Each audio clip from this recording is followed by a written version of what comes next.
Generator repair কোর্সের আজকে হলো দ্বিতীয় ভিডিও। প্রথম ভিডিওতে আমরা দেখেছি জেনারেটরটি A to Z খুলে আপনাদেরকে দেখিয়েছি। আজকে দেখব এটার অ্যাসেম্বল করা। তো এই জেনারেটরটির ভিতরে কি কি আছে প্রত্যেকটা অংশ আমরা আলাদা করে দেখব এবং শিখবো কোন জিনিসগুলো নষ্ট হয় সাধারণত এবং কোনগুলো নষ্ট হলে কিভাবে রিপেয়ার করতে হয়, কোন অংশগুলোর কাজ কি, একেবারে বিস্তারিত আলোচনা করবো আজকের এই এক ভিডিওতে। তো যারা এই জেনারেটরের কাজগুলো শিখতে চান, একেবারে A to Z আলোচনা করা হয়েছে এই পেট্রোল জেনারেটরটির। আমরা এই জেনারেটরের পাশাপাশি আমরা ডিজেল জেনারেটর এবং 3 ফেজের জেনারেটর সহ A to Z আলোচনা করব ইনশাল্লাহ। তো এই জেনারেটরটি আজকে আমরা এই সিরিজের মধ্যে শুধু ইঞ্জিনগুলো দেখিয়েছি এবং আরেকটা ভিডিও লাস্টে পাবেন, সেটা হলো কয়েল রিওয়াইন্ডিং, একেবারে ফিল কয়েল থেকে আর্মেচার সহ। তো বিস্তারিত জানতে আমাদের সাথে থাকুন এবং আমাদের ইউটিউব চ্যানেলের মধ্যে অন্যান্য অনেক ধরনের ভিডিও দেওয়া আছে যেগুলো ইলেকট্রিক কাজের সাথে জড়িত একেবারে। তো কয়েল বাঁধা থেকে শুরু করে সবকিছু আমরা এই কাজগুলো করি। যারা এই কাজের প্রতি ইন্টারেস্টেড আছেন অবশ্যই আমাদের ইউটিউব চ্যানেলটি ভিজিট করতে পারেন। তো জেনারেটরের ফিল কয়েল বাঁধাই করার খুবই সহজ একটা জিনিস।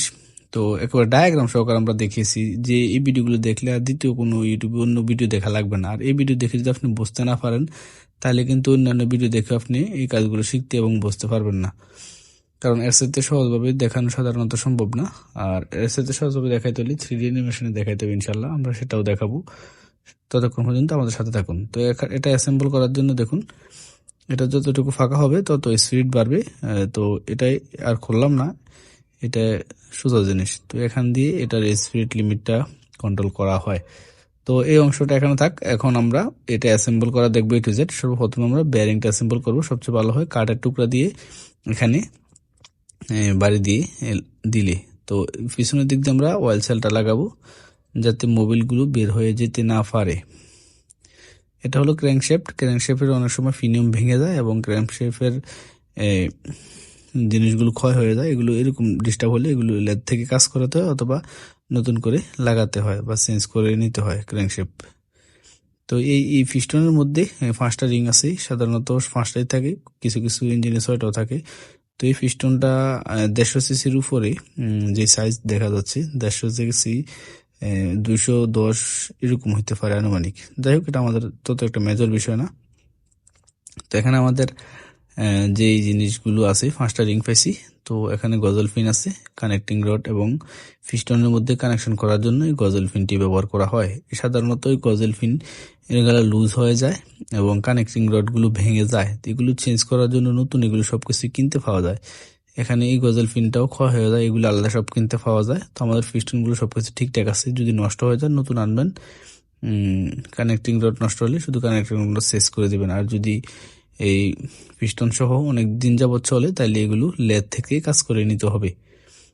তো আমরা ইনশাল্লাহ লেদের মধ্যেও লেদ কিভাবে ব্যবহার করতে হয় সেগুলো দেখাবো, আমাদের সাথে থাকুন। তো আমরা গজল পিন লাগানোর পর এখানে আমরা যে সর্বপ্রথমে এটা হলো অয়েল রিং। তো অয়েল রিংটা লাগানোর আগে কিন্তু আপনি এক্সপেন্ডার রিংটা লাগাতে পারেন, তো কোনো সমস্যা নাই, যেভাবে ভালো মনে করেন। এই এক্সপেন্ডার রিংটা আমরা লাগাবো। তো এটা লাগানোর জন্য সোজা পদ্ধতি অনেকগুলো আছে, আমরা এইভাবে লাগাচ্ছি।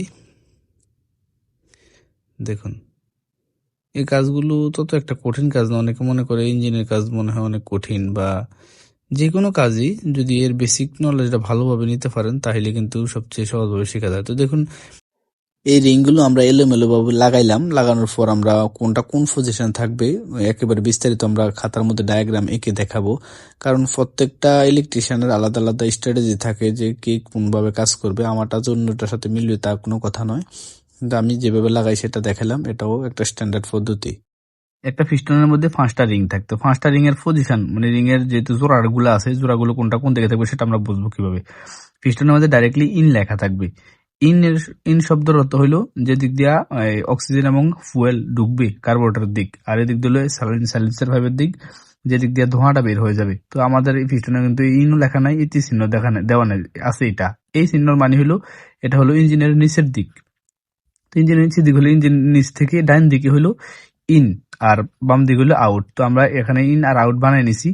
এটা হলো এই ইনের দিকে আমরা দিব হলো যে এক্সপেন্ডার যেই একটা রিং আছে যেটা স্প্রিং এর মতো, এটা এই এক্সপেন্ডারের জোড়াটা থাকবে এদিকে, এটা এম সিস্টেমে থাকবে। হ্যাঁ, এটা উল্টা জোড়া দিলে ডব্লিউ হয়, আবার আরেক সিস্টেমে দিলে উল্টে দিলে ডব্লিউ, আবার আরেকবার উল্টে দিলে এটা এম থাকে। তো এম সিস্টেমে রাখবো। এটা হলো নেটের জোড়া। আর তারপরে এই এই এই নেটের বা এক্সপেন্ডার রিং এর উপরে একটা রিং, নিচে একটা রিং দিতে হয়। তো পাতলা পাতলা রিং গুলো হলো এই একটা অয়েল রিং বলা হয়। এই অয়েল রিং এখানে একটা দিবেন এবং এই পজিশনে উল্টা দিকে একটা সোজাসুজি, এবং top one top two, top ওয়ানটা দিবেন এই সাইডে এবং টপ টুটা এই সাইডে দিবেন। টপ টুটা সাধারণত একটু কালো থাকে, টপ ওয়ানটা একটু পরিষ্কার সাদা বা পলিশিং করা থাকে এরকম। তো এটা আমি এভাবে দেই, আপনারা অনেকে আবার অনেকভাবে দেয়, যে অয়েল রিং এখানে একটা দেয়, এখানে একটা দেয় অয়েল রিং, আর টপ ওয়ান টপ টু দুটো দুই সাইডে দেয়। আমার কাছে এটাই ভালো লাগে, আপনারা চাইলে অন্যভাবে দিতে পারেন, আমি এভাবে দিই। তো আমরা পিস্টনের রিংগুলো কিভাবে লাগাইছি সেটা ডায়াগ্রামে দেখাইলাম, এভাবে লাগিয়ে নেবেন। তো এখন আমরা পিস্টনটা ঢুকিয়ে দেব। দেওয়ার জন্য দেখুন তীর চিহ্ন দিয়ে মার্কিং করা আছে, আরো চিহ্ন, এটা নিচের দিকে থাকবে। তো সোজাসুজিভাবে এগুলো এই পিনগুলো লাগানোর জন্য এই টুলসগুলো ব্যবহার করা যায়। আমরা যেভাবে লাগাইতেছি এটা কোনো একটা স্ট্যান্ডার্ড পদ্ধতি না, এগুলোর জন্য আলাদা টুলস কিনতে পাওয়া যায়। টুলস দিয়ে লাগালে সবচেয়ে ভালো, সবচেয়ে সেফ থাকে জিনিসগুলো। এভাবে লাগানো যায়, কারণ আমরা যারা কাজ করি তারা তত একটা এই টুলসগুলো প্রফেশনালি করলে ব্যবহার করা হয়, এমনিতে ব্যবহার করি না সাধারণত, হাতের কাছে যা পাই তা দিয়ে করে নিই আর কি। তো যাই হোক, এখানে কানেক্টিং রডটা লাগানোর জন্য পিছন থেকে ক্যাপ দিয়ে ভালোভাবে নাটগুলো টাইট দিয়ে দিতে হবে। এগুলো কখনোই লুজ থাকা যাবে না, কারণ সবচেয়ে বেশি প্রেশারগুলো এই নাটগুলোর মধ্যে পড়বে। দেখুন এটা হলো লো অয়েল লেভেল সেন্সর। তো এই সেন্সরটি এখানে লাগানো থাকে। ইঞ্জিনের যদি মোবিল বা ইঞ্জিন অয়েল যদি কমে যায় তাহলে কিন্তু ইঞ্জিন স্টার্ট হবে না। তো এই লো অয়েল লেভেল সেন্সরে এই অংশটাকে সিগন্যাল দেয়। তো এখানে যখন সিগন্যাল দিবে তখন এই যে ইগনিশন কয়েল আছে স্পার্ক প্লাগের জন্য, তো এটার দেখুন একটা তার আছে, যদি অয়েল কমে যায় তো ওইটা দিয়ে যখন কারেন্ট তৈরি হবে, মানে স্পার্ক প্লাগে দেওয়ার জন্য, এটা কিন্তু নিউট্রাল করে দিবে সোজাসুজিভাবে যদি অয়েল কম থাকে। তো এখানে একটা নোট, জিনিসটা হইলো যদি কোনো সময় ইঞ্জিন স্টার্ট না হয় সবকিছু ঠিক থাকার পরেও, তো এখানে এই লো অয়েল লেভেল সেন্সরের লাইনটা খুলে দিবেন, দেওয়ার পর স্টার্ট নিতে পারে যদি তেল কম থাকে আর কি। তো অনেক সময় ইঞ্জিন এই ঠান্ডা হয়ে থাকে বা একদিকে তেল জমে থাকে, ওই ক্ষেত্রে যদি স্টার্ট না হয় তাহলে এই লাইনগুলো খুলে স্টার্ট করে পরবর্তীতে আবার লাইনগুলো লাগিয়ে দিতে পারেন। তো এখানে এটি টাইমিং সেনের পরিবর্তে এই মেকানিজমটা এখানে ব্যাকআপ ব্যবহার করা হয়েছে।